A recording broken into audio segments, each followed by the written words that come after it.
Sports Shorts. I'm your host, Bobby Hacker, and my guest today is Aaron Hernandez, the Assistant Dean and Executive Director of the Allen Bud Selig Sports and Business Program at the Sandra Day O'Connor College of Law at Arizona State University. Welcome. Thank you so much for having me, Bobby. Well, it's great to have you. Also, for those of you that don't know, Aaron is a newly anointed member of the board of directors of the Sports Lawyers Association. And that happened at our board meeting in May, right before the conference. So, again, as I've said on paper, but in person, sort of in person, welcome to the board. Thank you so much. Big honor to be around people like yourself on that board. So thank you so much for the invitation. Well, other people more important than me, but thank you anyway. So, as we usually start off our program, we'll do it again today. Why don't you tell us about what exactly your current position is, what your job is, your day-to-day responsibilities, and then tell us about, the path that you took to get to where you are today. Sure. First of all, love sports shorts. Love all the work that you do. So big plug and shout out to this platform. You do outstanding work.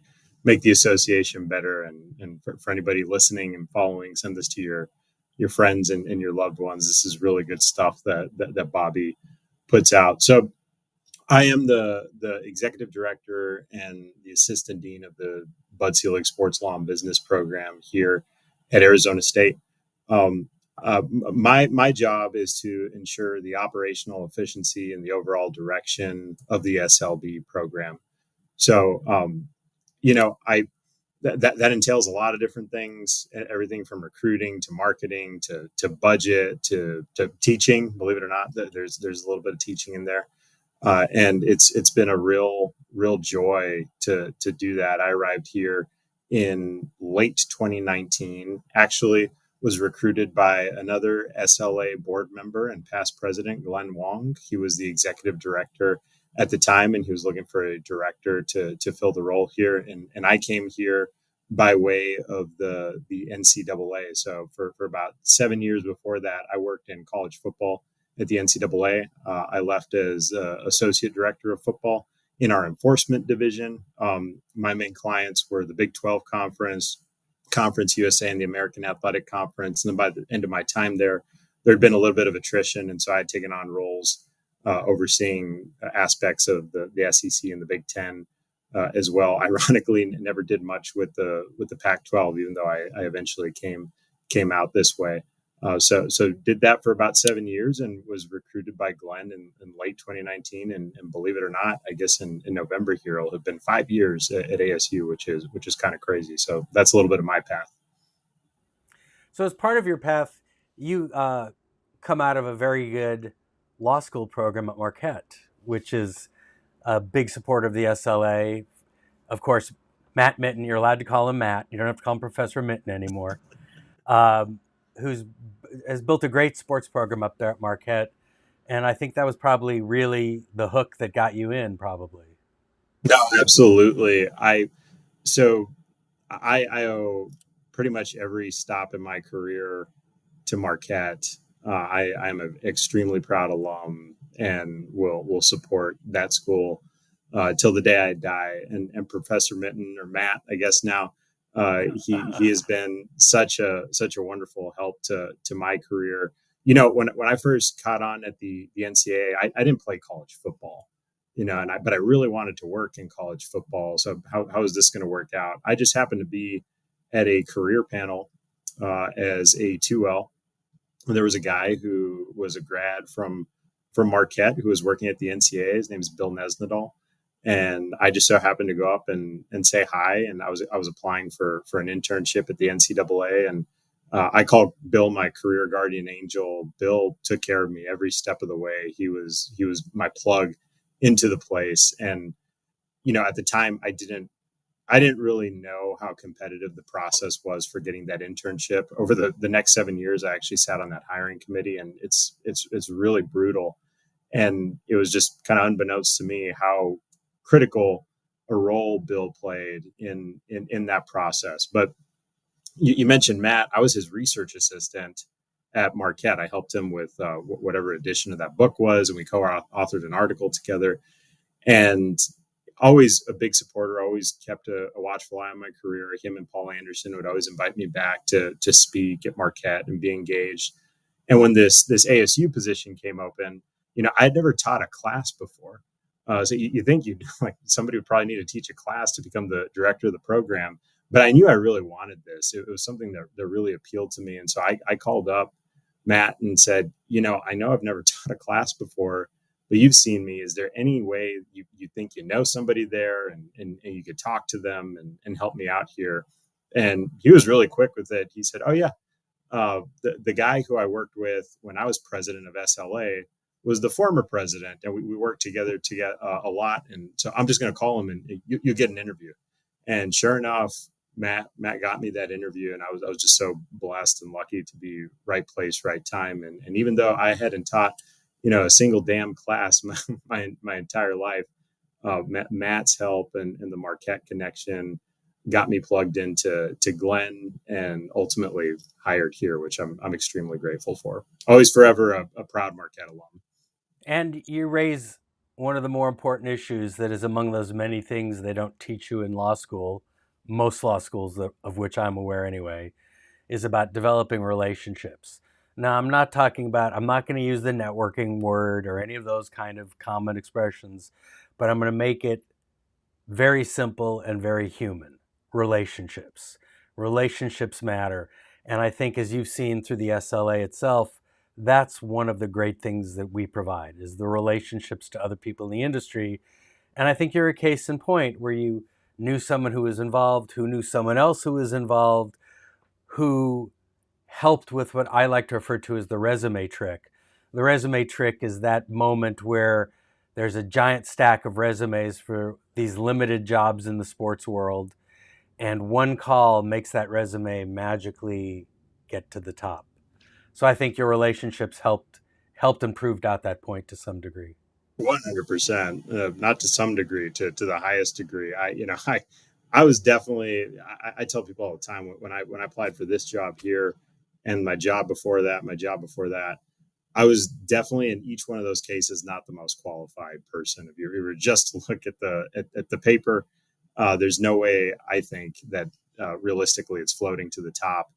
But I happen to have these people in my life who I did have these relationships with, and I tried to take care of those relationships, very carefully over time and tend to them, and they just served as big blessings to me and in my career. I mean, heck, the board deal here with the SLA, it was Matt.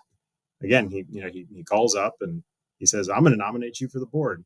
Like, oh my gosh, like I don't know if I don't know if that's going to work out. And he said, no, you're ready, and having somebody like that who is pushing you, taking you under their wing and just taking care of you. I benefited greatly from that because I think, with folks successful like yourself, you probably have large stacks of not only resume, but people who want to interact with you and try to emulate your success in an industry that has only so many positions, but a whole lot more demand than those positions. And a hack to that is by having people to refer you that you probably trust. And so, having somebody like Matt Mitten, open doors for me is something I'm always grateful for. And the SLA does just such a wonderful job of that, and very, very proud to be part of this organization. You raise a very interesting point in talking about this move you made to ASU, and the thing that seemed to concern you the most was never having taught before. So the question we all want to know is, what was the first class you got to teach? So it's called careers. There's a longer, fancier title, they make us put on the course catalog, but it's essentially about getting your career started in sports. And so that was the first semester, and the second semester was a totally brand new class. Glenn had an idea, and he called it strategic planning, and he said, all right, you're going to go do it now. And I was like, holy shit, like I don't know I'm gonna be able to do that. And did it. And one thing that I learned pretty quickly was, when I was in school, I always appreciated hearing from folks who had practical experience. and and that gave me a little bit of confidence. I thought, yeah, I might not have like a PhD and got tenured professorship or whatnot, but what I do have is a decent amount of experience in a role that a lot of people found interesting. I should lean on that, and also just connecting with folks.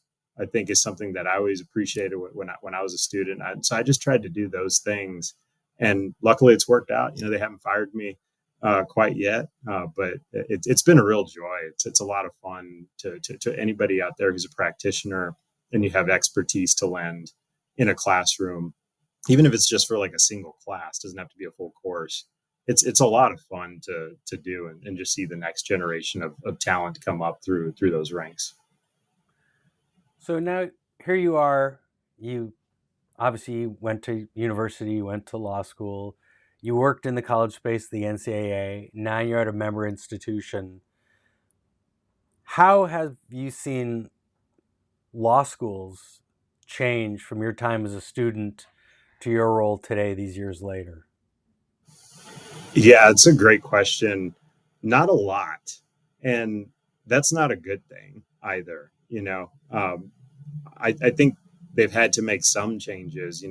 Everybody freaked out when they had to do class in 2020 over the computer, or leverage more technology. There's a lot of old school things about law school that just continue to be the norm within the industry. One thing that we try to do here at the SLB program within our law school is really try to innovate and do a couple of different things that are not necessarily reinventing the wheel, but hopefully modernizing us a little bit. One is practical faculty.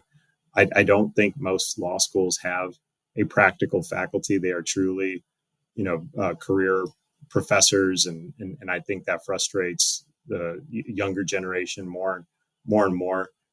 One thing that we do here also is in our recruiting efforts, we try to leverage our social platform quite a bit. We tried to leverage again technology quite a bit. So it's kind of funny, some of the stuff that coaches were getting in trouble for when I was at the NCAA. I'm kind of copycatting a little bit with what we do with our recruiting. And one thing that a lot of football programs did is that they had commitment posts. So you committed to State U.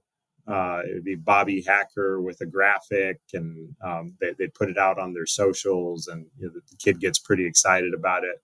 We started doing that when I got here. Again, nothing as earth shattering, and we thought actually that other schools would probably start to copy us a little bit as we implemented that. Never copied us.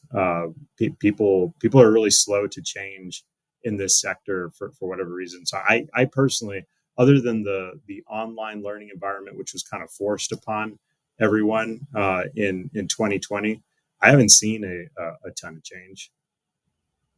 Well, your program features the name of one of the longest serving, if not the longest serving commissioners in Major League Baseball, and good old Bud Selig.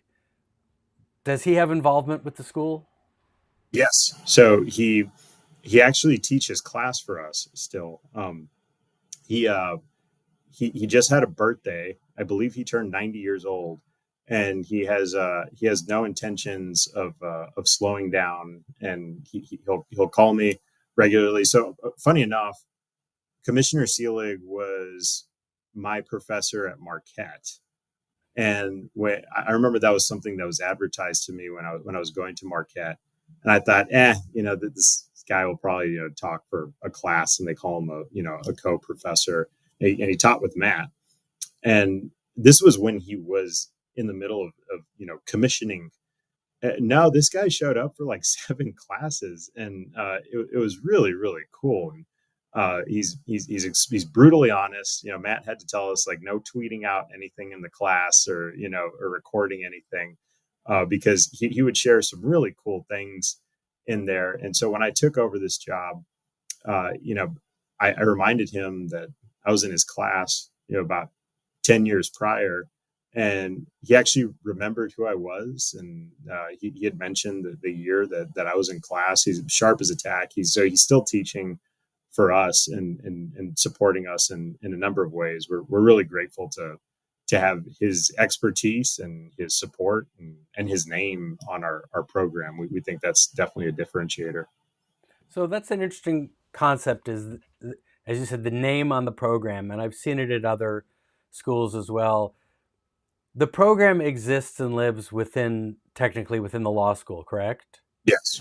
And what makes it a program? Are there unique courses? Is there a special certificate you get in addition to your JD? How does that work? Sure. So our main customer is actually a master's student, and we have our own degree. It's called an MSLB, a Master of Sports Law and Business, and that cohort is who we take care of the most. And as part of that, there are a number of people within the program who are also getting their JD. They're called concurrent students, so they earn their JD concurrently with the MSLB degree. But the one of the main differentiators is that our school here has been supportive of printing a piece of paper that has the law school's name on it. That's actually a master's degree, and we're pretty sure that it's the only one of its kind in the world, a master of sports law and business. And so we had so much success with it early on. This predates me, that I think Commissioner Seelig, just having been out here in spring training, having connected with a couple of different people after he retired from ASU and having taught a little bit within the program, really liked the concept, really enjoyed the students, really bought into the mission. And so he endowed us, which we're really lucky for. And really the name on it is what's the most valuable thing in my eyes, and that he's involved. Who can say that they have, commissioner, former commissioner of Major League Baseball, as the name of their program? We're lucky to have that. So if I'm a student, can I graduate with a JD and a master's? Yes, in 3 years or 3.5 years. Oh, So okay. I don't know how they do it because I could barely do the JD when I was in law school. But we have a big section of folks who do it and do it well and are doing cool things in the industry. Some will actually come here. They'll do the master, and then they'll decide, I actually want to be a lawyer. We hadn't scared them off yet. A bunch of us are lawyers who teach in here, and we didn't scare them off that they want to go through the pain and suffering of the JD program. So they do it, and we've had some success there as well. One of our alums, her name's Hannah Hartman. She's actually a lawyer for Major League Baseball, and we're very proud of Hannah's success in sports.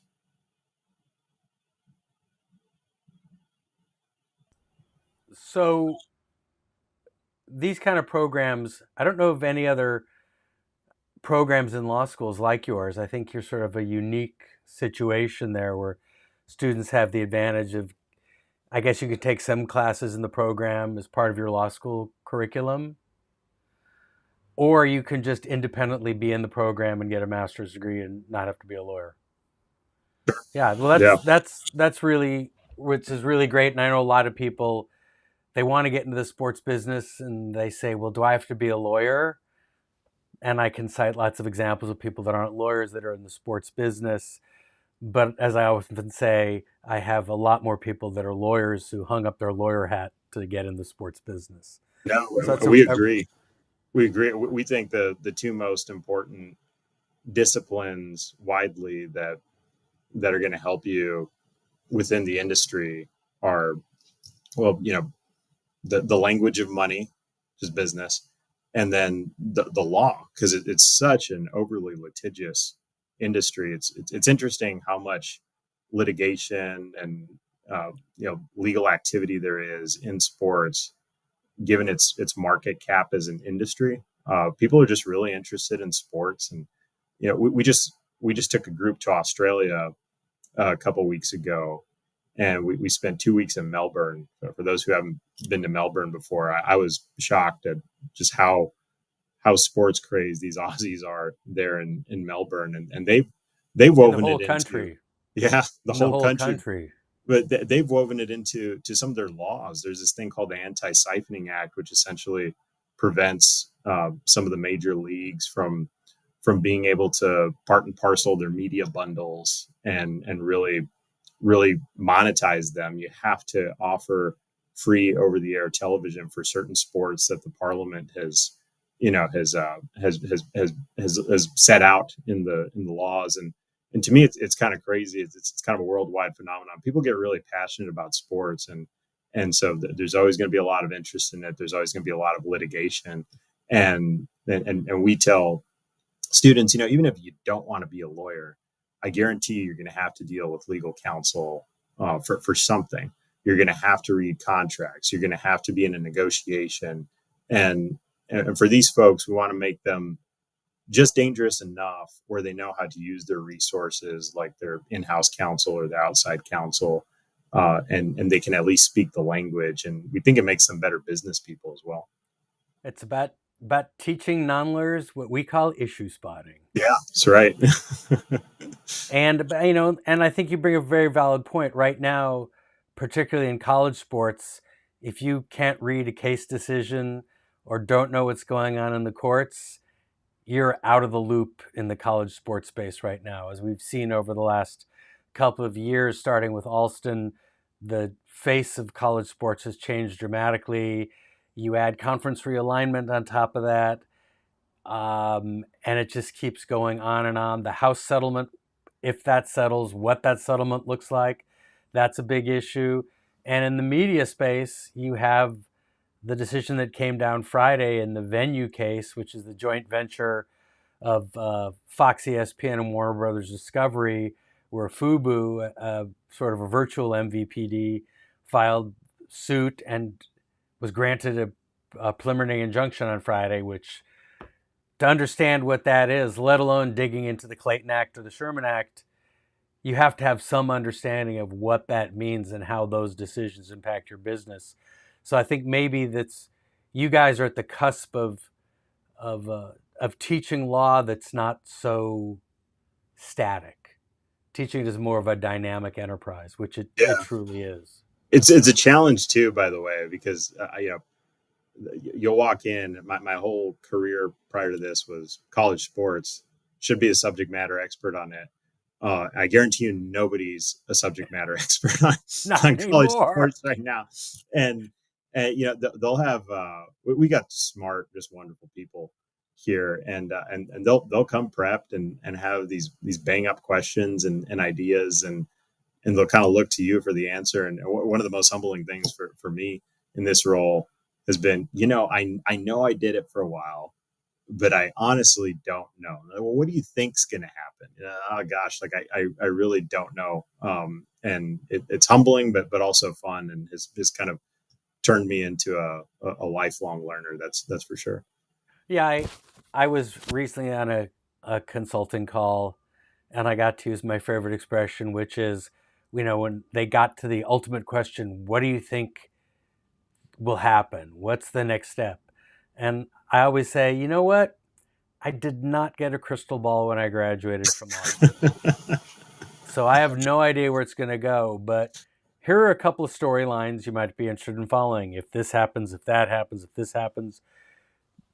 But that's kind of what we're trained to do as lawyers, is to look at the situation, and if there's nothing on point, what can we make it analogous to? And those skill sets, I think, are really important for anybody working in the sports world, because it's changed and continues to change. And, from my background in the media space, when I started out in a fully analog world to sitting in a place today, we're in a very much a digital world, almost exclusively digital world, and our younger consumers know nothing else than a digital universe. So they don't understand sort of how we got here, and they want it now, they want it free, and they want it whenever they want it. But maybe there's a contract that says we can't give it to you that way. And it's just getting those questions and getting people aware to ask the whys, not the complaining why, but the inquisitive why. I would like to do this. What's preventing me from doing this? And what's interesting, and particularly for students that may be listening, people at the top of the food chain are asking these same questions because nobody's really sure. You make a plan, you make a decision, and then something comes up. How do you respond? How to react? And for people in our position as attorneys, how do you counsel your client? Because we can't really tell our clients what to do. We absolutely shouldn't tell our clients what to do, but we can give them informed responses to if they take what action, what might happen. And you always want to be helpful, but there's a certain point as an attorney where you can't tell them what's going to happen because you frankly don't know, and you're maybe entering into territory that hasn't been touched upon before. And there's more and more of that coming up in the last couple of years, particularly in the college space, as we've gone everything from NIL to realignment to basically the controls placed upon the NC2A since Alston. So it's an interesting, exciting area, but from a perspective of the law school, I think it's really important that I've always felt my soapbox moment here about law school.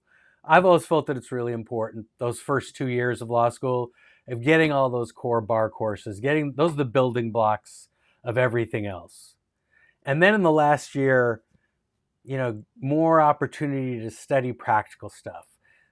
People have talked to me about third year being an internship year. We're actually applying some of this stuff. I don't know, but I think law school, the traditional law school that I went to years ago, and the law school of today has to be a different experience because, when I was in law school, we had books and Shepherd citations attached to the back of and all these, and pocket parts that were attached so you could keep up to date. Now it's there. You find it's there and it's happening in real time. So the speed at which things can happen is very different than when I was a law student. And I think that's part of the educational process for law students is to realize that you're in a very static world.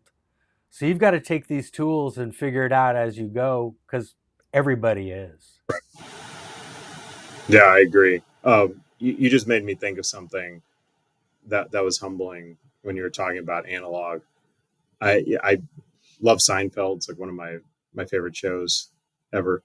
And you talk about the latest generation having everything now and wanting it now. I always ask every year in my strategic planning class because we have a media section that's taught by Ed Earhart, who's a former president at ESPN Global Sales, and I always ask, who has cable, and obviously it's dwindled quite a bit over the years, and we got into a conversation about cable. I don't have cable, but somebody said, why would you even have cable? And I actually still enjoy when I'm like at a hotel watching cable, and they said, well, you could just get that on demand, and I I always I had a box set before things were a little bit more digital. But my parents had bought me a full Seinfeld box set, and I'll tell you that watching an episode that I could just take from the DVD or now you could stream on Hulu, um, just wasn't as special as like kind of feeling like you won the lotto and you got to see like the episode that you wanted. It just so happened to come on cable. And so they could not grasp that concept at all. I was like, oh man, I feel old right now. Yeah, well, look, I think it's part of the nature of how technology has changed our world. And when I first started practicing law, when I went home on Friday night, I was out of the office usually till Monday morning. And then I was never out of the office because I was always available. There was this thing called the internet, and there was email, and things began to change. And the hardest thing for me, and as I imagine it, teaching today, and I lecture a lot at law schools, and I get a taste of it, but it's a little different trying to teach somebody about savoring something, of pouring over it when it's there if you want it. but it doesn't mean you really understand it. And I think, maybe I'm just making a justification, but there's something there for, and I tell law students all the time, especially, new law students who go, and I don't know if you still do, but I always talk about when I first had learned how to brief a case my first year of law school. And at the time I was like, well, I'll know what this is. I'll know. No, it was about process. And that, to me, the younger generation of students might be more difficult to teach process because things are so much more accessible than they've ever been in the history of the world. Flexibility too. And a lot of the stuff is cool. That is, these evolutions in technology and how you do work. But I tell our folks this all the time. One of our core tenets is be elite, stand out from your generation of peers. And I tell them, because I talk to these HR folks all the time from all these different sports organizations, talking to folks like yourself, other peers on the SLA or other organizations I'm affiliated with, and the most recent generation that's entering the workforce is having trouble with a couple of things, and I tell our folks all the time that sports is really cool, so people don't want to leave it. So the work culture is not going to be, benchmarking tech. It's not going to be benchmarking some of these other traditional industries where maybe it just has to evolve. Sports doesn't have to evolve because there's plenty of demand for it, and folks who they're just not going to want to leave their jobs for a while. So there's going to be more of an old school mentality, and I tell our folks all the time, if you show up on time and you show up prepared in person, you're going to stand out from about 85% of your competition. And that's probably a conservative estimate. And, we're really proud because we have a bunch of current and former student athletes, and they're just kind of used to doing that. It's one of the reasons we recruit them. But I tell them, I'm really not trying to insult your intelligence here. It's just been my observation that if you just show up on time, you show up prepared, you show up in person, you're going to stand out from your generation of peers. I think that would be called a corollary of the please and thank you doctrine. But take that, put that on a t-shirt. Well, look, Aaron, thanks for taking the time out of your schedule Thank you. to join us here on Sports Shorts. Really appreciate it. Welcome to you as a new board member. You've got a long road ahead, and get ready to do some lifting because you'll be asked. We're a working board, and for those of you that are watching but aren't yet members of the Sports Lawyers Association, all you got to do is go to sportslaw.org and join. We're on an annual membership, so you join now, your membership will be good through the end of December, and then renew again in January or at the end of the year. Opens up to a lot of programming. We'll see you the 1st of November in New Orleans for our 3rd annual Fall Symposium, our first in-person Fall Symposium. Lots more ahead, more sports shorts coming up. Look for some special programming that we've got going on. Lots of webinars that have been happening lately, really interesting. Most all of this is archived and available to you either on our website or on our YouTube channel. So, Aaron, thank you again for taking the time to join us. Really appreciate it. And I look forward to seeing you soon. And everybody, see you in a couple weeks. Thank you, Bobby.